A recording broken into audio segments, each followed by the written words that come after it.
분들은 친환경 건축, 기후위기 속에 친환경 건축을 어떻게 좀 준비를 해야 될 거고, 그다음에 친환경 건축이 어떤 건지와 관련된 아마 말씀은 많이 들어보셨을 것 같아요. 그래서 그와 관련된 부분, 친환경 건축이 지금 기후위기에 어떤 의미를 갖는지와 관련된 부분들 좀 특강을 해주실 분으로 국토 건축공간연구원의 이은석 녹색건축센터장님 모시고 강의를 좀 듣도록 하겠습니다. 큰 박수 부탁드리도록 하겠습니다.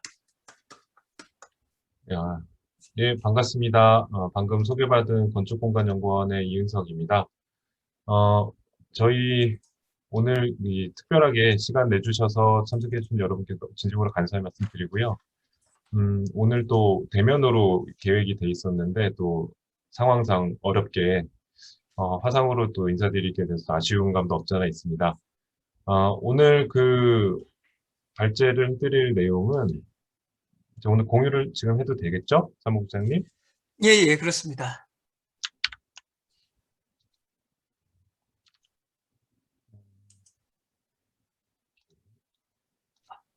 네, 화면 잘 보이시나요? 예, 잘 보이고 네, 있습니다. 예, 예. 오늘은 이제 최근 이슈가 많이 되고 있는 기후 문제, 특히 이제 기후 위기에 대한 이슈들은 뉴스를 통해서 많이 보셨을 것이고, 또 지속 가능한 발전 협의회에서도 기후 변화에 관련된 여러 가지 이제 시민 활동들을 잘 하고 계시는 걸로 알고 있습니다. 하지만 이제 일반적인 활동과 그리고 기후에 관련된 그 문제의 사이에 굉장히 큰 거리가 있죠. 어떤 식으로 우리가 기후 위기에 대응을 해야 될지에 대한 여러 가지 차원에 있어서 고민들이 현재 사회 곳곳에서 이루어지고 있고요.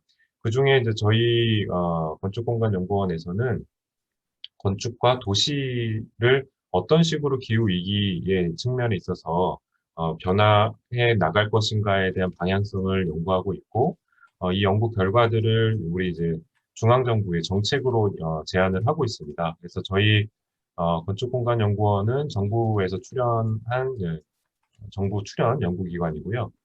저희는 이제 국책연구기관 중에 하나로서 일을 하고 있습니다.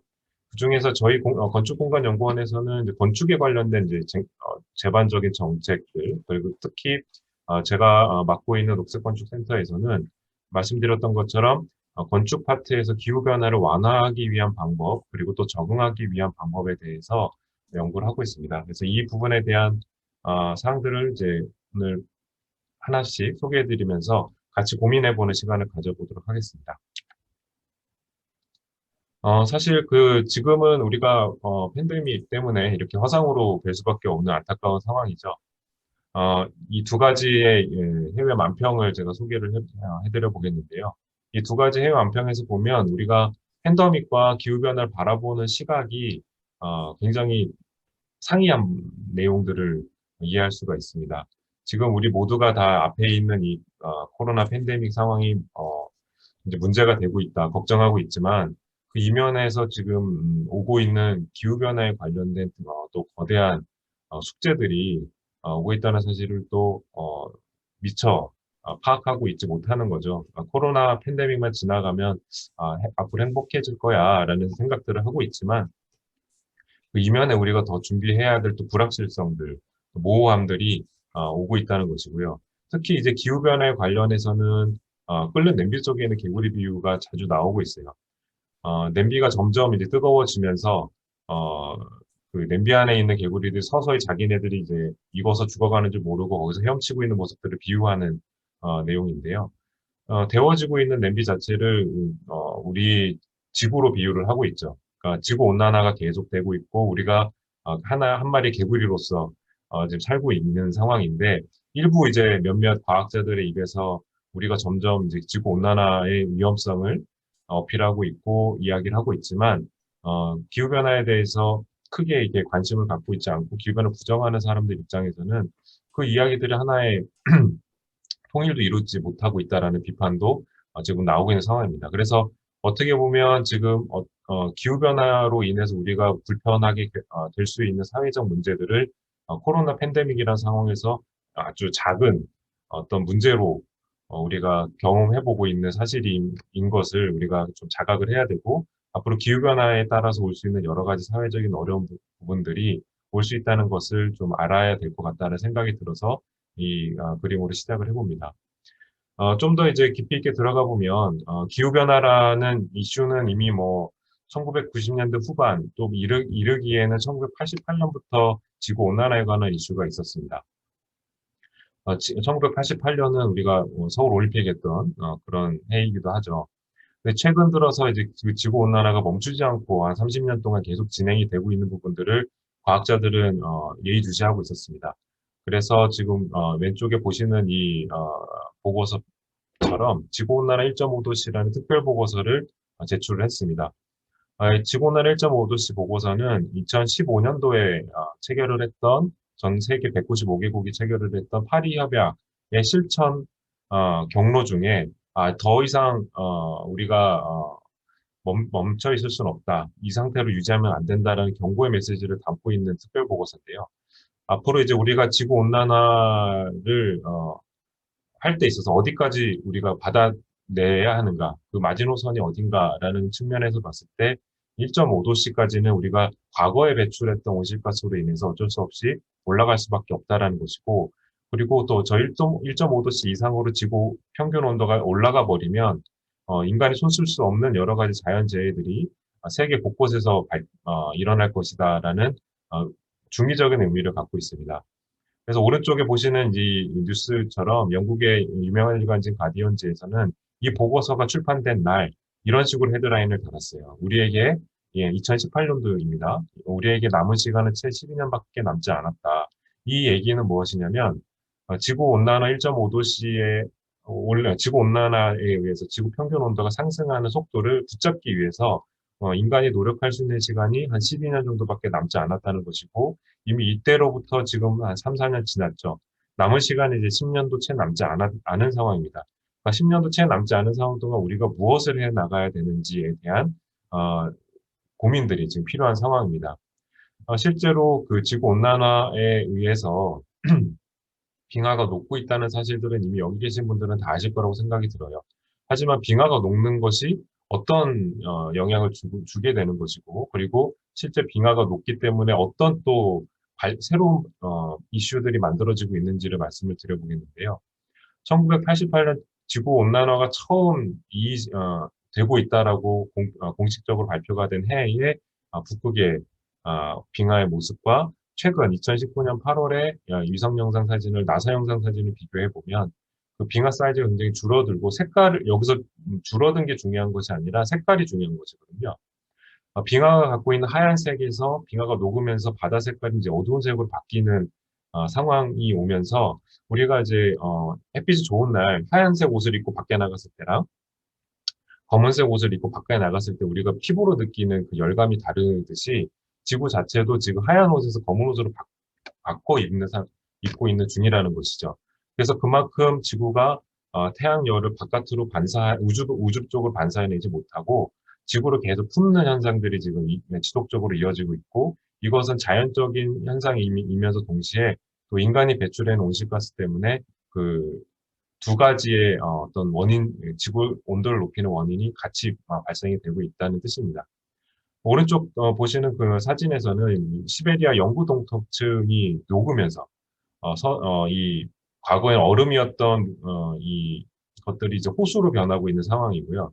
호수로 변하면서 그냥 이제 물로만 바뀌는 게 아니라 이 안에 수십만 년 동안 그 얼음으로 되어 있었던 그 메탄 가스들이 이제 일시적으로 방출이 되고 있는 뉴스들을 접할 수가 있습니다.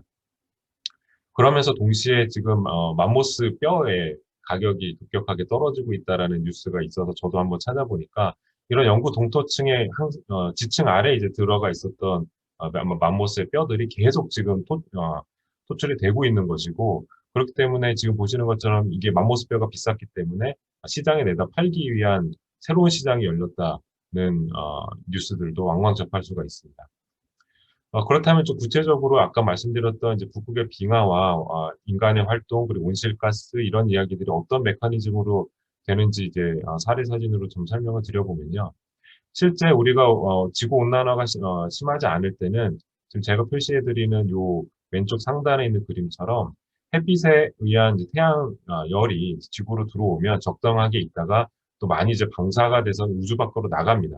그때 이제 적정한 수준으로 이제 온실가스가 온실 효과를 만들어내면서 지구를 쾌적하게 이제 유지를 해왔는데 이 온실가스 자체의 농도가 점점 짙어지면서 햇빛으로부터 들어오는 태양열이 우주 바깥으로 나가는 양이 이제 줄어들고 지구 안에서 계속 돌게 된다는 것이죠.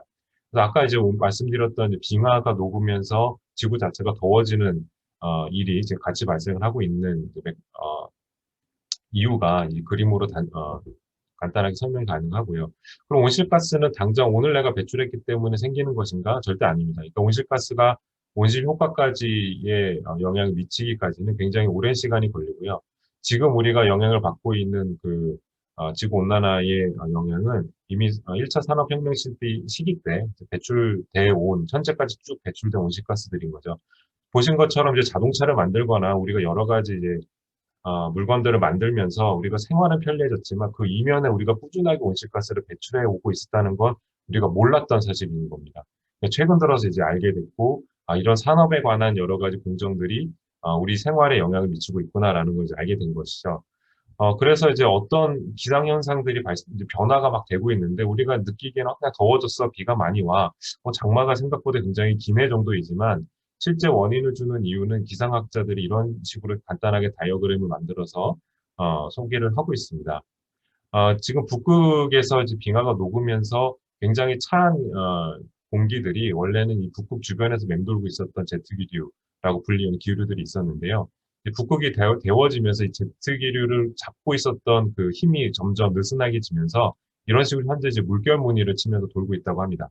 이런 물결 무늬를 치면서 돌고 있다는 뜻은 이 물결 무늬의 북쪽은 이제 찬 공기들이 가득 차 있고 아래쪽은 이제 더운 공기들이 차 있는데 이 물결 무늬 경계상에서 우리나라가 어디에 위치하느냐에 따라서 굉장히 더워질 때가 있고 또 뜻밖의 굉장히 차가워질 때, 추워질 때가 있다는 것입니다. 올해 봄만 해도 3월 달에 더웠는데 또 4월 달에 추웠어요. 뭐 이런 부분들이 현상들이 일어나고 있고요. 저희 어머니도 농사를 지으시고 있으셔가지고 저희 농사를 짓는데도 지금 이런 부분들이 크게 또 영향이 오고 있다라는 말씀을 주고 계시고요. 특히 이제 도시 같은 경우에는 열섬 현상에 대한 부분들이 있어서 이런 열기가 대기상에 가두어지면서 동시에 도시 열섬까지 이루어지게 된다면 우리가 굉장히 폭염으로 사망하실 수 있는 영향까지 갈 수 있다는 것이죠.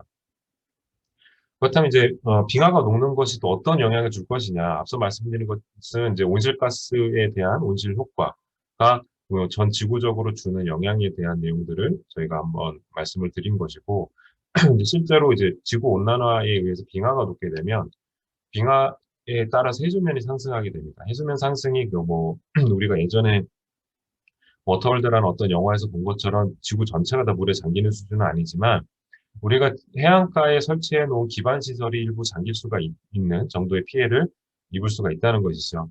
그래서 그린피스가 작년 말에 이제 공개한 영상을 보더라도 인천공항에 이제 활주로가 물에 잠기는 경고를 한 바가 있고 부산 원동 일대, 부산시 같은 경우에는 해안 도시이기 때문에 해안에 만들어져 있는 도시 시설들이 충분히 불편할 정도로 물에 잠길 수가 있다는 것입니다.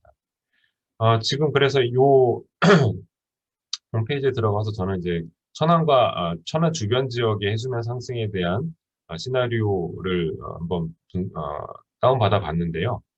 다행히 이제 천안은 해안에서부터 좀 멀리 있는 도시이기 때문에 크게 해수면 상승에 관한 영향을 받지 않겠지만 아산시 같은 인접한 아산시 같은 경우에는 저지대가 삽교호나 평택호가 만들어지면서 원래는 이제 바다였던 부분들이 다시 이제 해수면 상승에 의해서 상당히 많은 영향을 받을 수 있을 거라고 전망을 하고 있습니다. 이처럼 이제 해수면 상승에 의해서 우리가 현재 경제 활동을 하고 있는 영역들이 상당히 많은 피해를 받을 수가 있고 이 부분들도 사실 우리가 간과해서는 안 되는 이제 과제로 보고 있습니다. 이처럼 이제 저희가 그 건축과 도시에 관련된 정책을 연구하면서 기후변화에 대한 상황들을 쭉 모니터링을 할 수밖에 없는 게 이제 저희가 연구하고 있는 전제 자체가 기후변화가 온다라고 했을 때 앞으로 10년 혹은 20, 30년 뒤에 도시구조를 어떤 식으로 바꿔야 될 것인가에 대한 내용들을 계속 짚어가면서 가야 되기 때문에 실제 기후변화에 대한 모니터링을 좀 같이 하고 있는 중에 있어서 그런 내용들을 설명을 드렸고요.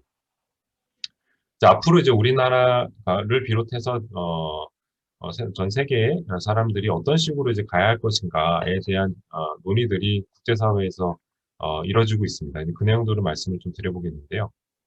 앞으로 말씀드렸던 것처럼 지구 평균 온도 상승을 1.5도씨에서 멈추기 위해서 가장 시급하게 해야 될 부분들은 화석 연료 기반의 경제 구조를 청정 연료 기반의 경제 구조로 전환하는 것입니다.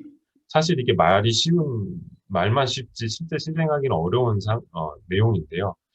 그 말인즉슨 우리가 지금 활동하고 있는 모든 경제 시스템 자체가 화석 연료를 태우면서 할 수 있는 것들로 이미 다 완성이 돼버렸기 때문인 것이죠. 그래서 이미 막 갖춰져 있는 화석연료 기반의 경제를 청정연료 기반의 경제 체제로 전환하는 데 있어서는 굉장히 많은 이제 신기술도 필요하고 과거에 없었던 일자리도 만들어져야 되고 또 동시에 이 경제 기반이 바뀌었다고 해서 우리가 살고 있는 수준의 경제를 또 망가뜨릴 수는 없습니다. 그래서 어떤 식으로 우리가 전환을 해 나가야 될 것인가에 대한 고민이 사실 필요한 시점이죠. 하지만 이제 오른쪽에 보시는 이제 그래프 두 가지는 우리나라의 현실을 보여주고 있습니다. 이 내용은 이제 우리나라에서 발표한 여러 가지 자료들을 가지고 국제사회에서 분석을 하고 있는 것 중에 일부를 발췌한 내용인데요. 우리나라의 대표적인 이제 에너지원이 이제 전기가 어떤 원료로 만들어지는지에 대한 그래프가 되겠습니다. 그래서 우리나라가 2018년도에 전기를 만들 때 쓴 원료들을 보게 되면 그 천연가스와 석탄 그리고 석유가 합이 한 69% 정도를 차지하고 있어요. 그래서 전체적으로 우리가 전기를 쓴다, 우리 전기차를 요새 막 쓰고 있지 않습니까? 우리가 이제 청정 연료도 하면서 쓰고 있는데 실제 그 전기가 만들어지는 원료 자체가 화석 연료로 대부분 만들고 있기 때문에 우리가 전기를 쓰면 쓸수록 우리나라 입장에서 온실가스를 더 많이 배출할 수밖에 없는 구조인 거죠. 그래서 이게 이제 저희 최근에 이제 이야기하고 있는 부분들은 이제 이게 그레이 전기다라고 보고 있는 것입니다. 이제 그린 전기라고 보기에는 어렵다. 그러면서 특히 이제 최근까지 쭉 우리나라가 전기를 생산하면서 소비한 연료원들을 봤을 때 최근 들어서 이제 신재생 에너지원들이 확대가 되고 있습니다만 전체적인 에너지를 생산하는 데 있어서 굉장히 아직도 미미한 수준이다라는 것이죠. 그만큼 에너지를 어떻게 생산하는지에 대한 구조의 개선부터 필요한 상황입니다. 또 마찬가지로 이제 국제사회에서 우리나라를 바라보고 있는 시점이 이제 크게 두 가지 측면에서 또 평가를 받고 있어요. 하나는 1인당 소득이, 1인당 GDP가 상승할수록 얼마나 많은 그 온실가스 CO2를 배출했는가, 1인당 CO2가 얼마나 증가했는가에 대한 연구 보고서들이 나와 있고 공개가 돼 있습니다. 그래서 대표적인 나라들만 제가 이제 픽업을 해서 소개를 해드리려고 이제 준비를 했는데요. 가운데 있는 이 올라가는 그래프는 우리나라입니다. 그래서 2000년부터 지금까지 우리나라는 1인당 GDP가 꾸준하게 성장하면서 동시에 1인당 CO2 배출량도 꾸준하게 증가를 해온 것이죠. 즉 우리나라는 경제소득이 향상되면서 CO2도 같이 배출하는 국가다라고 볼 수 있는 거고요. 우리나라 이웃인 이제 일본도 경제 성장은 1인당 GDP는 많이 늘지는 않았지만 최근 들어서 계속 1인당 CO2 배출량이 감소하고 있는 추세라는 것이죠. 이런 이제 탄소 배출에 있어서 선진국이라고 볼 수 있는 덴마크 같은 경우에는 경제 소득이 점점 증가하면서도 CO2 배출량은 현격하게 줄어드는 모습을 볼 수가 있어요. 심지어 이제 트럼프가 집권을 했었던 미국도 최근 들어서 이 1인당 CO2 배출량이 경제 소득이 늘어남에도 불구하고 감소하고 있는 패턴을 볼 수가 있는 거죠. 그래서 우리나라만 유독 경제 성장과 온실가스 배출이 같이 병행하고 있다라는 것이고요.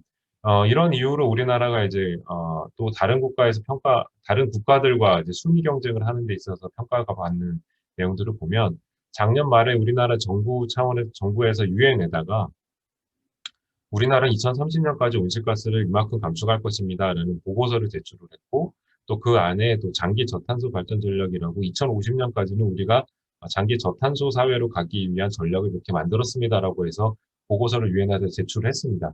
근데 그 보고서들이 이제 분석이 돼서 얼마나 잘 기여를 할 것인가에 대한 기여도 순으로 이제 서열이 잡혔는데요. 잘하고 있는 국가가 없기 때문에 1등, 2등, 3등은 비워놓은 상태입니다. 근데 그중에서 이제 우리나라 같은 경우에는 전체 60개 정도 되는 국가 중에 53위 정도를 차지하고 있고요. 이 평가를 받는 데 있어서 그 지표는 크게 한 네 가지 정도로 잡혀 있습니다. 온실가스를 얼마나 배출할 것인가, 그리고 신재생 에너지를 얼마나 생산하고 있는지, 그리고 전력 소비, 에너지 소비를 어떤 식으로 하고 있는지, 그리고 기후변화와 관련된 정책이 어느 정도 만들어지고 있는지에 대한 기준을 놓고 우리나라 평가를 받고 있는데, 온실가스 배출에 대해서는 굉장히 낮은 점수를 받았고요. 정책 부분에 있어서는 어, 좀 높은 점수를 받았습니다. 이 말인 즉슨 정책을 잘 구성했다는 뜻은 우리나라가 이제 온실가스 배출에 대해서 문제를 의식을 갖고 있으나 실제 온실가스 배출하거나 신재생 에너지를 만들거나 에너지 소비에 관한 점수는 높게 받지 못했다는 측면에 있어서는 실행력이 굉장히 부족하다라는 평가를 받고 있고 좀 더 나아가서는 우리나라가 이제 클라이밋 빌런이라는 기후변화 악당이라는 이제 별명까지 얻게 된 이유가 여기서 드러나는 것이죠. 또 다른 이제 지표에서 보게 되면 지구 평균 온도 상승의 구간별로 이제 쪼개서 기여도를 국가별로 이제 나열을 해놓은 것인데요. 롤 모델로 볼 수 있는 세계 평균 온도 상승 1.5도씨 이하에 들어가는 국가는 전 세계적으로 없습니다. 하지만 이제 그 수준 1.5도씨 수준에 맞춰져 있는 국가들은 파리 협약 기준에 우리가 약속한 기준에 들어오는 국가들은 모로코나 잠비아 정도 되는 국가들이고요. 특히 온실가스 감축이나 기후변화에 대한 여러 가지 대응의 노력이 크게 필요한 선진국들에 들어가는 나라들을 보게 되면 뭐 중국, 인도네시아, 일본 그리고 우리나라가 전 지구적으로 봤을 때 온도 상승 4도씨 정도의 영향을 주는 국가로 분류가 돼 있고요. 미국 같은 경우에는 4도씨 이상의 영향을 주는 국가로 분류가 돼 있습니다. 이만큼 이제 이 두 가지의 내용을 놓고 보게 되면 산업화가 크게 된 국가일수록 온실가스 배출량이 굉장히 많고 지구 평균 온도 상승에 기여하는 기여도가 굉장히 큰 반면에 저개발 저소득 국가 같은 경우에는 그 기여도가 굉장히 적다라는 것이죠. 그래서 이 부분에 있어서도 명백하게 우리가 경제 활동의 기반 자체가 아직도 여전히 화석연료 기반에 들어와 있다는 것입니다. 그래서 이제 세계적으로 이제 2015년 파리 협약을 통해서 탄소 중립 사회로 가야 합니다라고 약속을 했고요. 그럼 어떤 식으로 가야 될 것인가에 대한 이제 경로가 설정이 됐어요. 그래서 왼쪽에 보시는 것처럼 이 그래프는 아까 말씀드렸던 지구온난화 1.5도씨 보고서 안에 들어와 있는 세계적인 탄소 감축 경로, 전 세계 국가들이 따라야 될 이제 일종의 표준 경로를 제안을 해준 거고요. 이 그래프의 내용을 보시면 2020년 기준으로 보면 전 세계적으로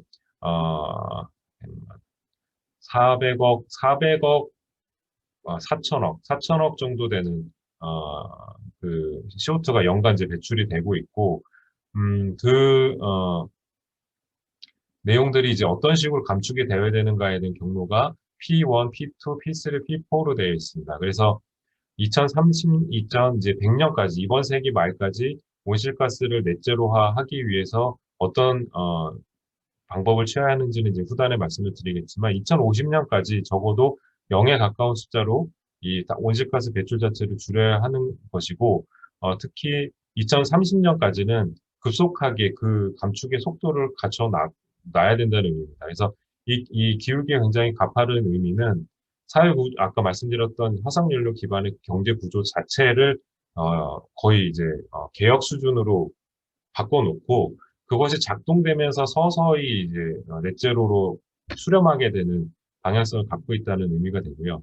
이 P1부터 P4까지 나눠지는 그 구분 기준은 탄소 흡수원을 얼마나 갖춰가는지에 대한 우리 앞으로 미래의 기술에 따라서 이 경로가 결정이 되는 겁니다. 그래서 지금 이제 이산화탄소를 포집하거나 심해에다가 이산화탄소를 모아서 바닷속에 넣는다거나 하는 기술들이 지금 만들어지고 있는데 그 기술들이 완성이 됐을 때에 따라서 이제 볼 수가 있는 것이고 또 반면에 산림이라든지 우리가 이제 흔히 얘기하는 도시의 녹지들을 어느 정도 더 크게 확충하느냐에 따라서도 이 경로가 더 이 탄소 흡수원을 갖춰 나가는 그 재원으로 쓸 수가 있다는 것이죠. 그래서 우리나라에서는 어떤 식으로 이제 온실가스가 만들어지고 있는지 인벤토리가 매년 이제 오픈이 되고 있는데요. 2018년도 기준으로 봤을 때 앞서 말씀드렸던 것처럼 산업 부분에 있어서 에너지와 산업 부분에 있어서 과반수 이상의 지금 온실가스가 배출이 되고 있고 또 제가 이 그래프를 보여드리려고 했던 이유는 이 룰루CF라고 분류가 되고 있는 이제 온실가스 흡수하는 흡수원들이 우리나라 국가 전체로 봤을 때 우리나라 산지가 굉장히 많지만 우리가 배출하고 있는 온실가스 총량에 대비해서 흡수원의 양은 엄청 작다, 미미하다. 게다가 2004년을 정점으로 해서 점차적으로 또 감소하고 있는 추세로 들어가고 있습니다. 그래서 앞으로 이제 도시 안에서의 그린을 어떤 식으로 가져올 것인가, 그리고 도시 지역은 아니지만 우리가 산림 지역에서 어떤 식으로 이제 탄소 흡수원을 만들 수 있는 어떤 임산 자원을 만들어서 보급할 것인가에 대한 고민들이 필요하다는 것이죠. 또 영국 캠브리지 같은 경우에 이런 부분들이 벌써부터 이제 도시 계획 안에 들어왔습니다. 그래서 도시 안에서 이런 탄소 흡수원을 가져갈 수 있는 영역, 그리고 탄소를 배출을 최소화할 수 있는 것들에 대한 마스터 플랜들이 영국 캠브리지 기후변화 적응 활동에서 나오고 있고, 이 활동이 어떤 영국에서 국가적인 정책으로 간 것이 아니라 시민운동에 의한 결과로 마스터 플랜이 만들어진 것입니다. 그래서 캠브리지 시에서 활동하고 있는 여러 이제 환경과 관련된 시민단체들이 시에다 적극적으로 제안을 해서 시가 이제 예산을 만들어가지고 이런 계획들을 짜게 된 것이고요. 자, 그렇다고 하면 이제 앞으로 우리가 기후변화에 대해서 온실가스 감축에 대한 문제, 그리고 온난화에 관한 문제들이 지금 쭉 이슈가 되어 왔는데, 크게 이제 기후변화에 관해서는 기후변화 완화와 기후변화 적응에 대한 관점으로 우리가 인식을 전환할 필요가 있습니다. 그래서 기후변화에 대한 대응에 대해서 큰 어떤 하나의 덩어리를 한 두 개 정도의 영역으로 쪼개볼 필요가 있다는 것이고요. 대표적으로 우리가 친환경 교통수단으로 볼 수가 있는 이 기후변화 완화 측면에 있어서는 이제 온실가스를 어떤 식으로 이제 감축할 배출을 줄일 것인가에 대한 이야기가 담기게 되고요. 그리고 기후변화 적응은 아까 이제 말씀드렸던 우리가 어쩔 수 없이 올라가야 되는 온도 1.5도씨에 따라서 앞으로 이제 기후가 변화할 것인데 거기에 어떤 식으로 적응할 것인가에 대한 고민을 같이 봐야 되고 이런 영역이 이제 바이오로 이제 정책적인 영역에서 고민을 해야 될 수 있는 과제로 볼 수가 있는 것이죠. 우리가 이제 건축적인 측면에서 좀 바라보게 된다 그러면 이제 위에 보이시는 것처럼 전통 가옥이나 전통 건축들을 보면 지역이 어떤 기후대에 있었는지 알 수가 있어요. 우리는 이미 오래전부터 집을 만들 때 이 기후에 관한 그리고 자연 환경에 관한 영향을 보고 거기에 걸맞는 형태로 건축물들을 만들고 진화시켜 왔거든요. 그런데 최근에 이제 이런 고밀도 개발 산업화 시대에 들어와서 미국 대도시 뉴욕과 같은 이런 대도시들도 많이 만들어졌지만 최근 들어서 다시 또 기후변화에 대한 문제가 이슈가 되면서 다시 또 적응하는 방향으로 가고 있고 독일이나 영국과 같이 이런 생태마을들이 만들어지면서 실제 온실가스 감축도 하고 그리고 기후변화에 대한 어떤 충격에도 충분히 적응력을 갖출 수 있는 건축물로 다시 또 탈바꿈을 하고 있다는 것입니다. 그래서 이처럼 이제 우리가 생활해온 건물들은 어떤 의미를 갖고 있는지 생각을 해보자면 어떤 자연재해가 왔을 때 뭐 장마가 오거나 태풍이 왔을 때 우리는 대부분 다 건물 안에서 몸을 피신을 하고 안전을 이제 꾀하지 않습니까? 그래서 그런 식으로 우리가 하나의 피난처로 건축물들을 쭉 만들어 왔고 우리를 좀 더 지키고 생활을 유지하기 위해서 건물들을 이렇게 쭉 진화시켜 왔듯이 앞으로는 단순하게 이제 우리가 몸을 안전하게 하기 위한 건축물뿐만 아니라 지구를 안전하기 위한 건축물도 또 현재 진화하고 있는 과정이 있다는 것입니다. 앞서 말씀드린 것처럼 이제 기후변화 적응에 관한 요소를 좀 더 이제 말씀을 드려보겠는데요. 그 온실가스에 의해서 지구온난화 1.5도씨에 이어서 쭉 평균 온도가 상승을 하게 되면 크게 발생할 수 있는 문제가 크게 두 가지입니다. 하나는 폭염이고요.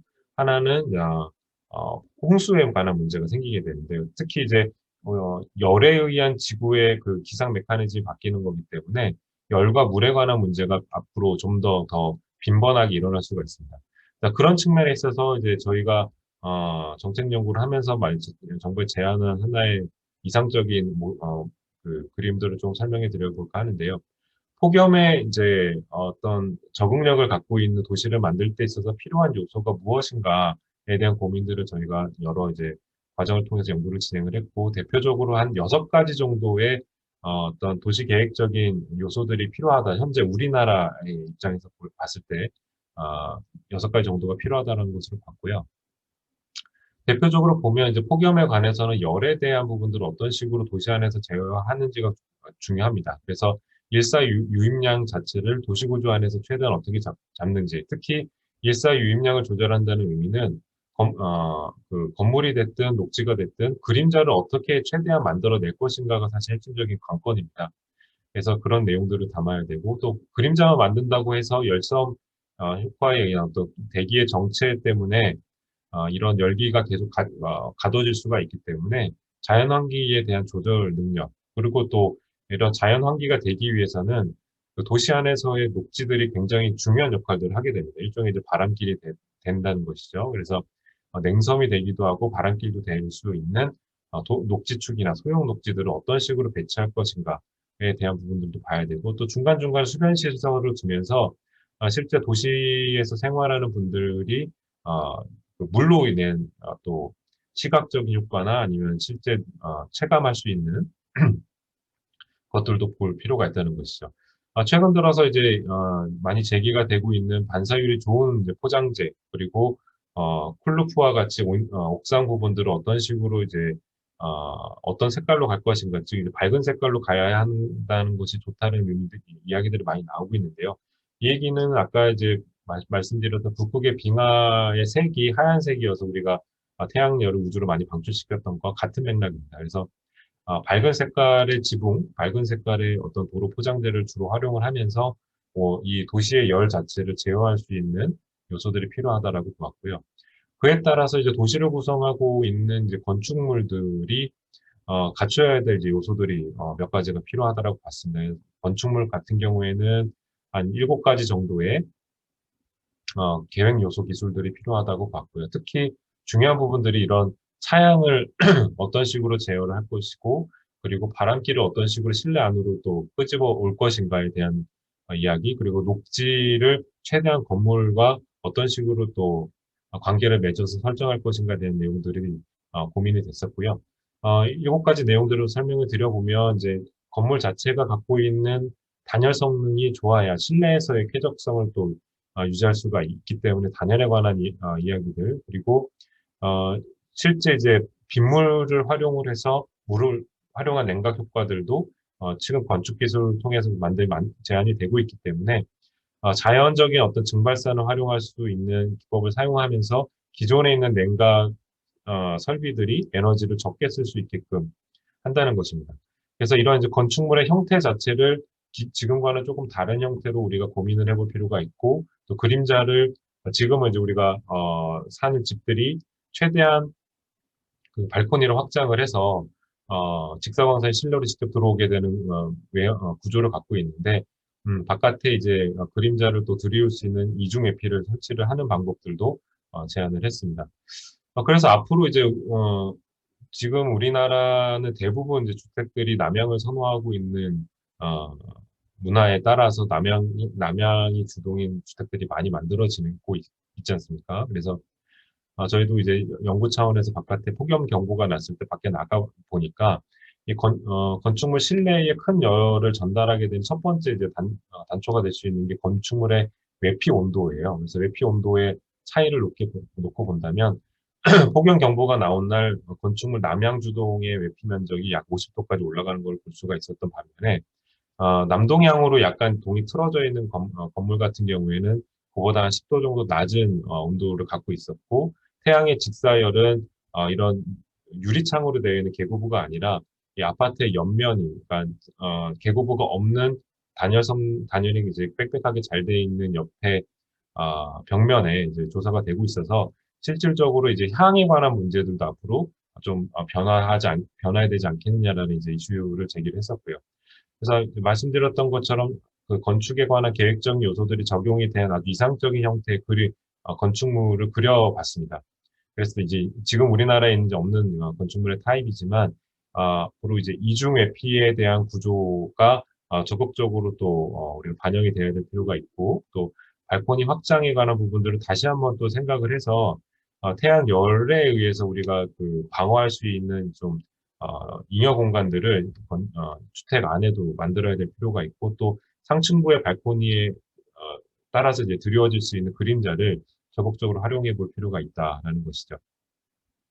또 반면에 이제 두 번째 문제로서 물에 관한 문제에 대해서 도시가 갖춰야 될 여러 가지 아, 그 원칙들을 좀 고민을 해봤습니다.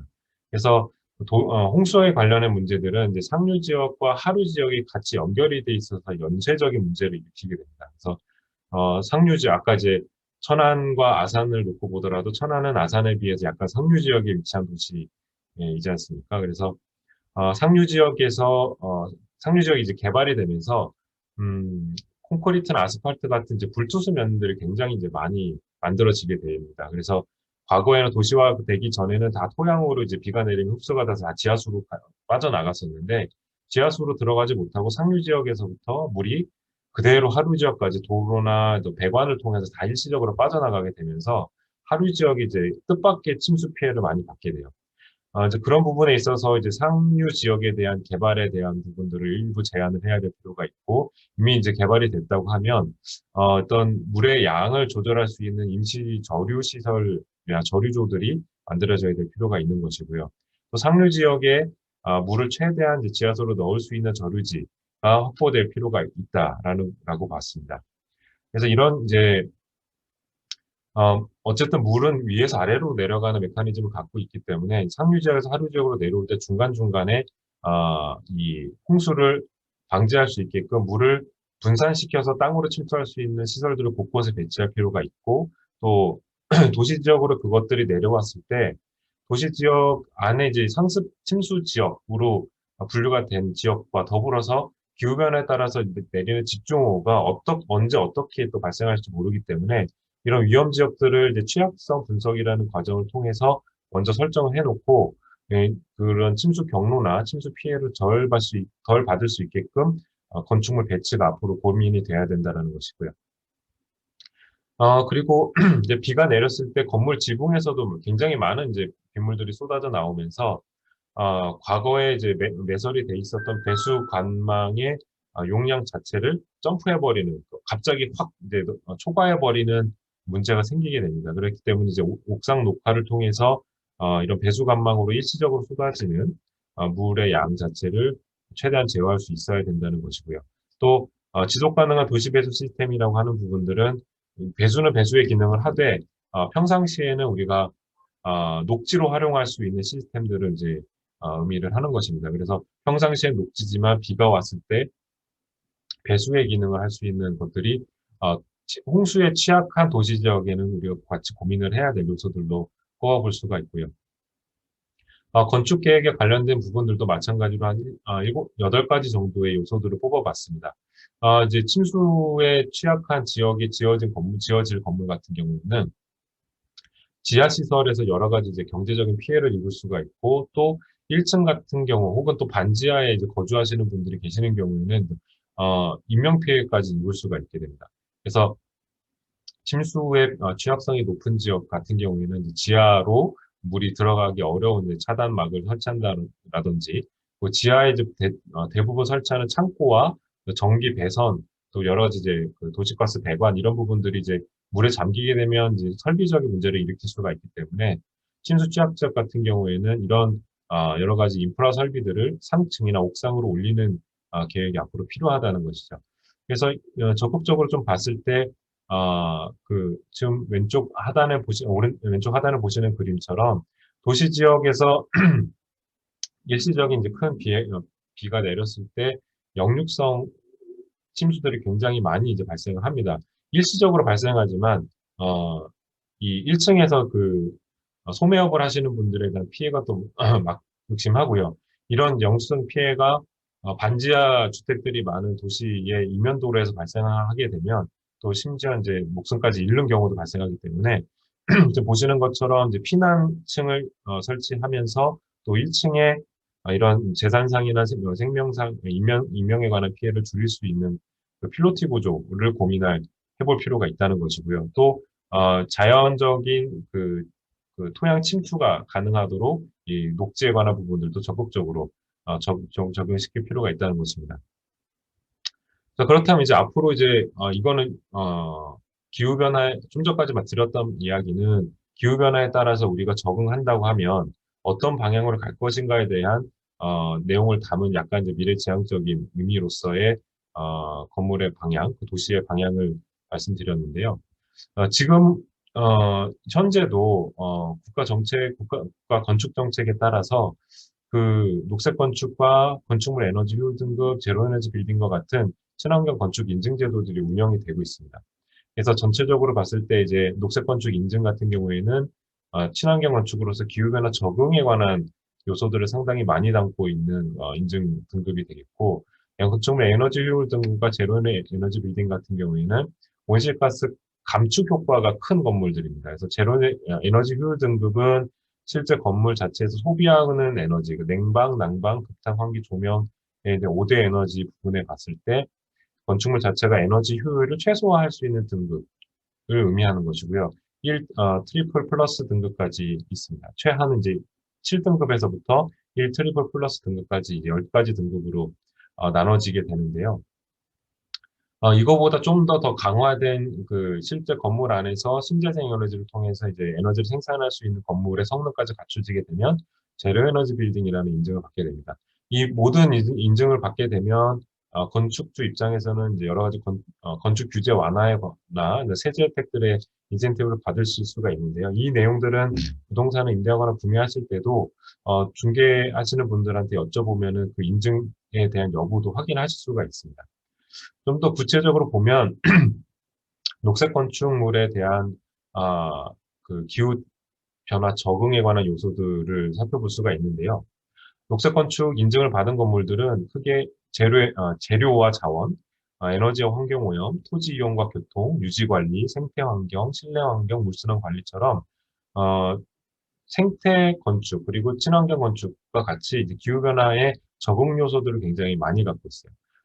더불어서 이제 에너지와 관련돼 있어서도 그 효율이 높은 설비들이 들어갈 경우에 좋은 인증을 받을 수가 있기 때문에, 물론 지금도 녹색 건축이 에너지와 관련된 연관성 크게 갖고 있지만 그 이면에도 나머지 요소들이 기후변화 적응과 관련된 요소들을 굉장히 많이 갖고 있다라는 것입니다. 더불어서 이제 앞서 말씀드린 이제 제로 에너지 건축 같은 경우에는 에너지 효율 등급을 갖추면서 동시에 에너지 자립률을 20% 이상을 갖춰갈 경우에 인증을 받게 되는데요. 이 에너지 자립률이라고 한다는 것은 1차적으로 패시브 성능을 극대화시켜서 건축물 에너지 소비량을 최소화시킨 상태에서 에너지를 생산하는 그 양 자체를 전체의 한 20% 정도로 할당해 놓는다는 것입니다. 그래서 실제 소비하는 에너지의 20% 이상만 생산할 수 있다고 해도 그 제로 에너지 건축물로 분류가 될 수가 있다는 것입니다. 그래서 녹색 건축 같은 경우에는 기후변화 적응과 관련된 요소가 좀 많이 이제 들어와 있는 건축물이라고 설명을 드릴 수가 있고, 또 제로 에너지 건축 같은 경우에는 온실가스 감축에 관한 성능이 극대화된 건축물의 유형이라고 볼 수가 있습니다. 이 두 가지 이제 건축물을 짓는데 과거에는 이제 추가되는 재료비나 인증에 관한 비용들이 있어서 대략 한 20% 정도 건축비가 더 상승되는 일들이 있었는데요. 지금 최근 들어서 이제 시장도 많이 확보가 되고 또 정부에서 많은 이제 이 산업에 지원을 하고 있는 정책 보조 사업들이 많이 있어서 단가가 약 한 3에서 5% 정도의 상승되는 수준에 그친다고 합니다. 근데 앞으로 이제 우리가 건물을 지으면 적어도 20년 이상을 사용한다는 측면에서 봤을 때 그 3%를 좀 더 투자한다고 해서 결코 아까운 돈이 아니라는 것이죠. 그러니까 30년 정도 사용하는 건물의 수명을 봤을 때 여기에 적용되는 그 건물의 뭐 에너지 자립 에너지 절약 효과라든지 어떤 자연재해가 왔을 때 내 건물이 피해를 적게 볼 수 있다는 측면에서 본다면 충분히 큰 메리트는 있다라고 볼 수가 있습니다. 그런 이제 관점에서 실제 그린 리모델링으로 전환된 사례를 좀 짚어드려 볼까 합니다. 아, 이 건물 같은 이제 대구에 있는 대구은행 본점인데요. 대구은행 본점 같은 경우에는 그냥 그 금융 건물이었었습니다. 대신에 이 지역에서 가장 이제 높은 건물이었는데 이 대구은행 그 경영진들이 갖고 있는 경영 원칙이 친환경 경영을 원칙으로 갖고 계세요. 그래서 친환경 경영을 해서 금융도 이제 뭐 녹색 금융이라든지 이런 것들 많이 이제 상품을 만들어서 하고 계신데 사업 자체가 친환경적이지 않다라는 그 의견을 모아서 30년 된 건물 자체를 지금 가운데 보시는 그림처럼 그 그린 리모델링 진행을 했습니다. 그래서 단열에 대한 성능을 높였고 정남향으로 되어 있는 창에 아까 말씀드렸던 이제 이중 외피, 루버를 설치를 하면서 건물 자체 내에 이제 에너지 소비를 줄일 수 있게끔 잡아뒀고요. 오른쪽에 보시는 그림처럼 기존에 이제 그냥 광장이었는데 광장의 지붕을 메꿔서 광장 지붕으로 떨어지는 빗물들을 모을 수 있는 그 아트리움을 만들었고요. 여기서 빗물을 이제 이쪽으로 모아갖고 그냥 바로 지하로 내려서 지하 이 그 실내 광장 안에 그 지하 저류조를 우수 저류조를 설치를 했습니다. 그래서 빗물을 활용을 해서 이 건물에 이제 화장실 용수라든지 청소 용수 아니면 조경 용수로 활용하고 있다라고 설명을 들었습니다. 실제 이제 루버를 설치하게 됐을 때 태양열 자체를 어느 정도 어, 그 줄일 수 있는지에 대한 이제 시뮬레이션이 이제 이루어졌고 실제로 에너지를 소비하는 데 있어서도 기존 그 그린 리모델링 전과 다르게 한 25% 정도 이상 에너지를 아낄 수 있었다라고 설명을 들었고요. 좀 놀라운 점은 이런 큰 건물, 대형 건물이 이제 그린 리모델링 작업을 하게 되면 보시는 것처럼 이제 철거를 하게 되고 많은 이제 폐자재들이 나오게 됩니다. 이 폐자재들이 바로 또 쓰레기장으로 나게 되면 이제 환경 오염의 문제로 연결이 돼서 이 과정에서 나오는 골재들을 또 다 재생 골재를 만들고 재생 고철을 만들어서 다시 이 건물의 건축 재료로 활용을 했다고 합니다. 그래서 이런 측면, 이런 이제 사례들은 사실 우리나라에 처음 본 사례고요. 해외나 이제 미국 같은 경우에는 리모델링 할 경우에 반드시 여기서 나온 폐자재들을 최대한 재활용하게끔 이제 유도를 하고 있는데 우리나라에는 지금 그런 기준이 없음에도 불구하고 앞서서 이렇게 폐자재까지 재활용하는 사례들을 확인할 수가 있었습니다. 이 건물 같은 경우에는 그 그린 리모델링을 하면서 동시에 이제 제로 에너지까지 간 사례인데요. 그 기존에는 일단 한 작은 중소기업의 사옥입니다. 이 중소기업 사옥이 이런 형태의 사옥을 갖고 있다가 이제 그린 리모델링을 해야겠다고 마음을 먹으면서 이 열 관리에 굉장히 안 좋은 이런 유리창 으로 된 외벽을 열 효율이 좋은 이제 단열재로 높이고 이 기밀성이 굉장히 좋은 창호들을 개선하면서 에너지 소비 자체를 굉장히 이제 높였고요. 원래는 3등급이었던 에너지 건축물 에너지 효율 등급이 이렇게 이제 개조를 한 다음에는 1, 2 플러스 등급으로 이제 올라가게 됐다고 합니다. 더불어서 이제 옥상 같은 경우에는 이제 태양광 패널들을 설치를 해서 실제 이 업무를 하는데 소비하는 에너지를 상당히 많이 신재생 에너지원으로 이제 교체를 시켰고요. 특히 이제 에너지에 대한 노출이 굉장히 약한 그러니까 태양 에너지가 많이 들어왔을 때 노출이 굉장히 약한 이제 최상층 같은 경우에는 보시는 것처럼 옥상 녹화를 하면서 단열 성능도 높이고 그리고 아까 말씀드렸던 것처럼 빗물에 대한 제어까지도 충분히 할 수 있는 성능을 갖추게 되었습니다. 그래서 이 건물 같은 경우에는 녹색 건축 인증도 받고 그리고 제로 에너지 건축 인증까지 두 개를 한꺼번에 받은 대표적인 케이스라고 볼 수가 있습니다. 지금까지 이제 사례와 어떤 예시에 대한 이야기들 그리고 저희 센터에서 연구했던 여러 가지 원칙들을 이제 설명을 해드렸는데요.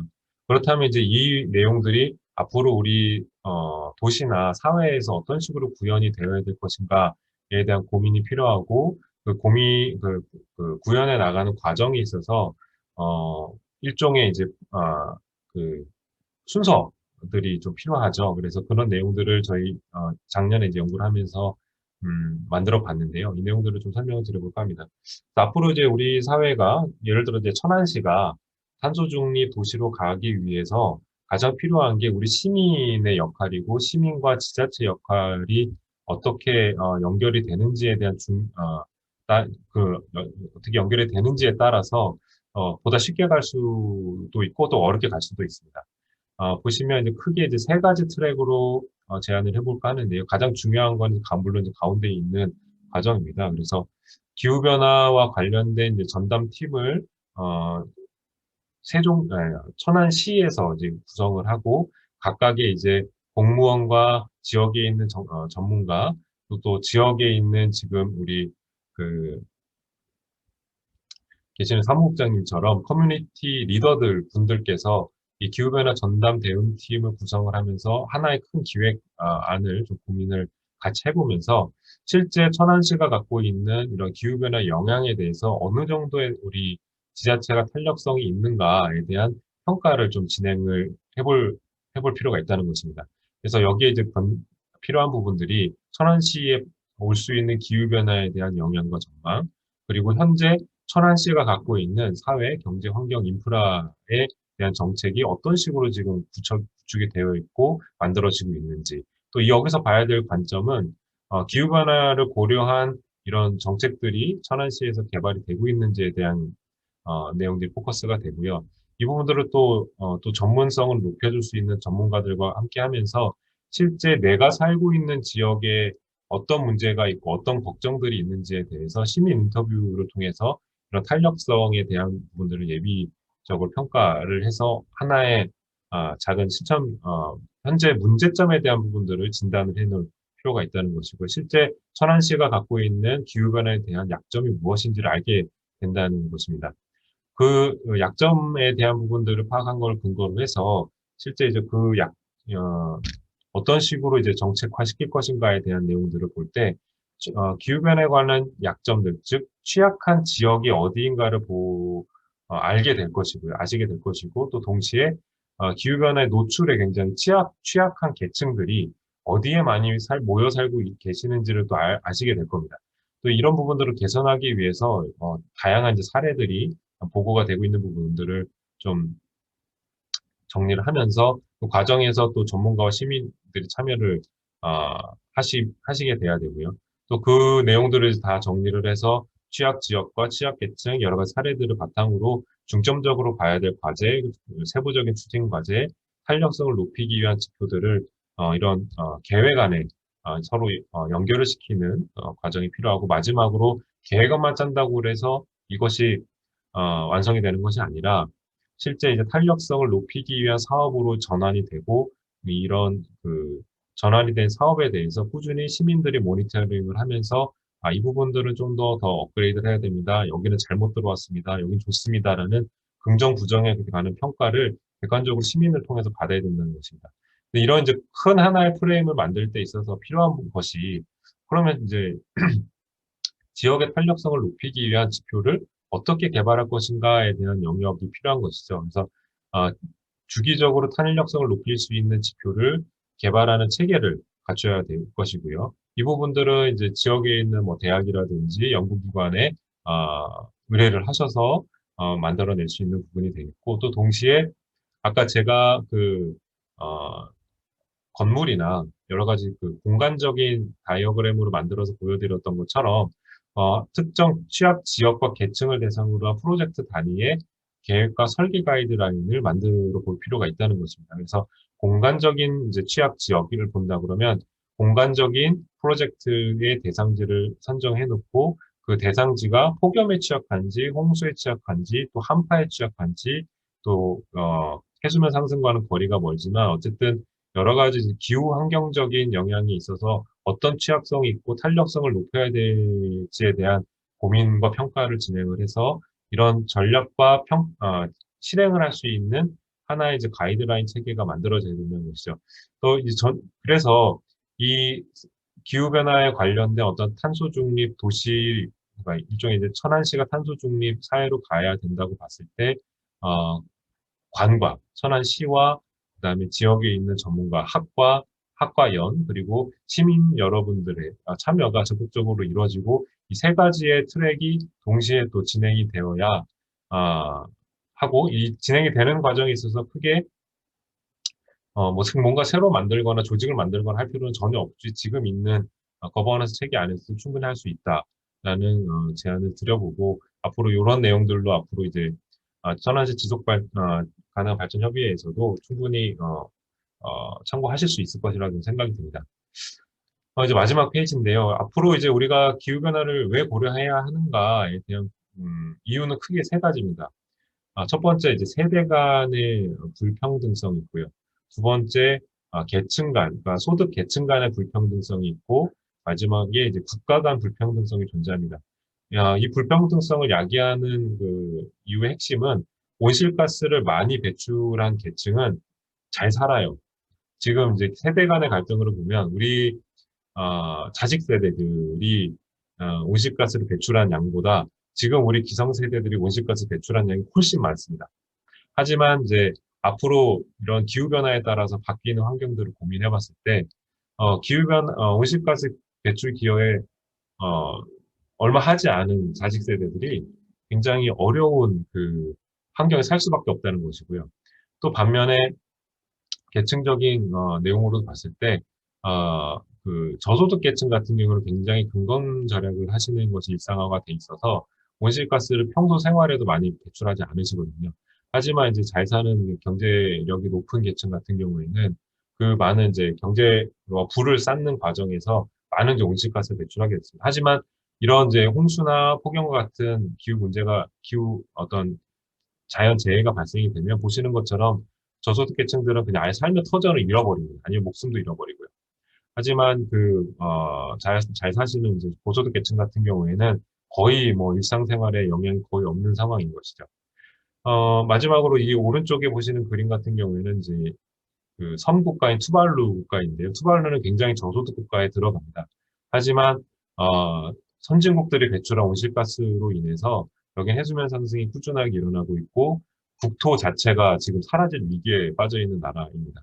그래서 이런 것처럼, 기후변화가 갖고 있는 여러 가지 뭐 이슈들이 있지만, 이런 계층 간의 또 세대 간의 국가 간의 불평등성이 존재하고 있고, 그런 측면에서 봤을 때 우리가 사회 구조 자체를 어떤 방향으로, 즉 저탄소 사회나 탄소 중립 사회로 가야 함에 있어서 분명한 이유와 목적이 있다라는 것입니다. 그래서 앞으로 이제 우리가 기후변화에 대한 어떤 고민들을 좀 더 같이 나눈다고 한다면 이런 부분에 대한 해법도 저도 물론이고 이제 여러분들 같이 한번 고민해 볼 필요가 있다고 생각이 듭니다.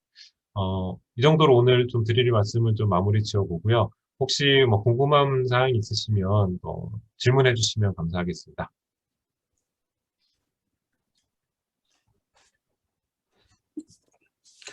예, 질문사항 없으신 건가요? 예.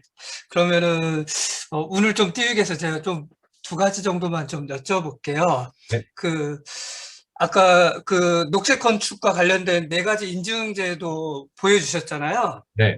근데 우리 일상생활에서는 많이 볼 수가 없더라고요. 예, 예. 예, 예. 제가 최근 짓는 아파트들 같은 경우에는 그 에너지 효율 등급이라든지 그런 것들에 대해서 많이 신경을 쓰는 것 같고, 또 실질적으로 인센티브를 좀 받는 것 같긴 하는데, 네, 네. 공공건축물 같은 경우는 좀 어떤지 하나 좀 궁금하고요. 예, 예. 또 하나는, 그러니까 일반인들이 그 집을 뭐 짓거나 아니면 리모델링 할 때라든지 네, 아니면은 서울시 같은 경우는 제각한 그 시스템 모르겠는데 그 건축가 협회를 활용해가지고 이런 건축과 관련된 뭐 리모델링이라든지 아니면 집을 지을 때라든지 아니면은 다음 뭐 옥상 정원을 만들 때라든지 뭐 그런 것들과 관련된 부분에 일종의 이제 그 안내자 역할을 어떻게 진행하는지라든지와 관련된 그런 제도들을 좀 갖추고 있는 걸로 알고 있거든요. 네, 네. 그게 얼마나 좀 효과적인 건지라든지 서울시 말고 좀 다른 지역의 사례들도 있는 건지도 좀 궁금합니다. 예. 사실 그 녹색 건축 인증이나 에너지 효율 등급 인증이나 뭐 여러 가지 인증을 받은 건물들이 사실 전국 건축물 개수로 비교해 보면 얼마 되지 않아요. 그러니까 지금까지 예비 인증을 받거나 본 인증을 받은 건물이 제가 알고 있던 작년 기준으로 또 16,200동 정도밖에 안 되거든요. 근데 우리나라에 있는 전체 건물들은 한 724만 동 정도가 있습니다. 그러니까 비율을 따져보면 굉장히 미미하죠. 그래서 잘 보이진 않지만 지금 그 증가 추세가 굉장히 가파르게 상승하고 있어요. 그래서 이런 내용들은 살펴보게 되면 공공건축물을 중심으로 공공건축물은 이미 이제 녹색건축 인증 등급을 의무적으로 받게 돼 있습니다. 그래서 지금 이제 만들어져 있는 어, 공공건축물 같은 경우에는 공공건축물을 그린 리모델링을 해서 녹색건축 인증을 받게끔 지금 이제 보조 사업을 하고 있지만 2025년부터는 아마 의무화로 다 전환이 될 걸로 예상이 되고 있고 민간 건축물 같은 경우에는 이제 그린 리모델링을 할 경우에 이런 녹색 건축 인증을 받을 수 있게끔 LH의 녹색 건축 센터에서 가이드를 해주고 있습니다. 그래서 거기 관련된 이제 안내서라든지 또 거기에 그 참여하고 계시는 그린 리모델링 전문 기업들도 있고 또 에너지 평가사와 같이 이제 전문 기사 자격증을 갖고 계신 분들이 질의응답을 항상 해주시고 계세요.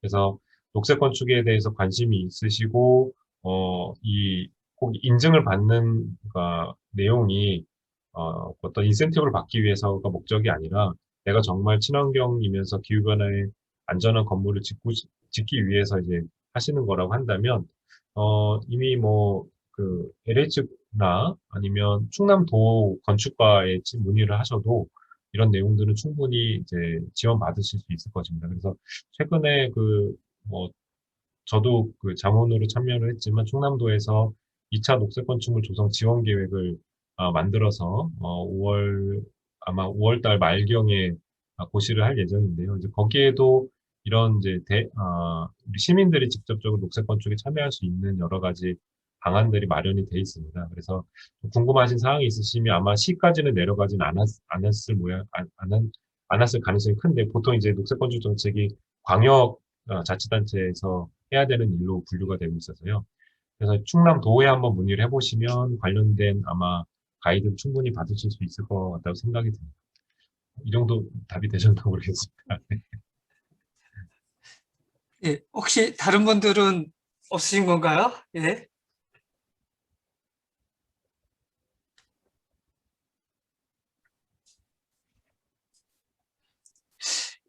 예, 예. 그러면은 마무리를 좀 짓도록 예, 하도록 예. 하겠습니다. 예, 거의 1시간 동안 좀 강의를 해주신 우리 이은석 센터장님한테 다시 한번 좀 박수가 나올 수 있을까요? 예, 그런 사람들이고요. 잠시만요. 질문 있으신 것 같은데 김기혁 선생님 손을 좀 들으셨는데요.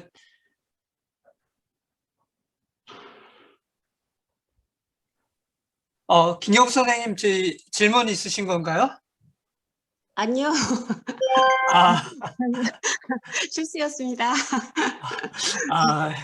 예, 예, 알겠습니다. 그러면은, 마무리를 좀 짓도록 하겠습니다. 저희가, 네 번째 강좌가 6월 8일 날 또 진행이 되거든요. 6월 8일의 경우에는 저희가, 먹거리와 관련된 부분들로 조기래 교수님 통해가지고 저도 고기를 좀 자주 먹거나 잘 먹는 편인 사항들인 건데, 육식이 우리 생활에 있어서의 기후변화와 어떤 영향을 미치는지와 관련된 특강을 좀 해주시기로 하셨거든요. 그래서 6월 8일 날 저희 똑같이 지금 천안 아산이 최근 들어서 코로나 상황들이 좀 많이 발생하는 상황에서 좀 비대면은 좀 대면은 어려울 것 같고요. 온라인으로 그 강좌가 좀 진행된다는 거 다시 한번 좀 말씀을 좀 드리고요. 예, 거의 1시간 동안 같이 다 함께 고생하셨다라고 하고, 예, 마무리 짓도록 하겠습니다. 예, 너무 고맙습니다. 예, 교수님은 또 다음번에 또 요청 또 드리도록 하겠습니다. 예, 고맙습니다. 네, 감사합니다. 수고하셨습니다. 예.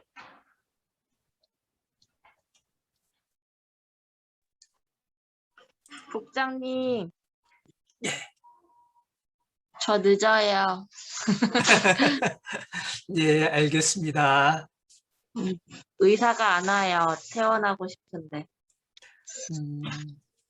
어떻게 좀 괜찮아요? 아직 MRI, 의사가 안 와요. 의사가 와야 결과를 듣는데. 아, 결과만 들으면은, 태원인데, 맞아요. 음, 안 오시네요. 천천히 기다리세요. 아드님하고. 그래요. 네. 예, 고생하셨습니다. 수고하셨습니다.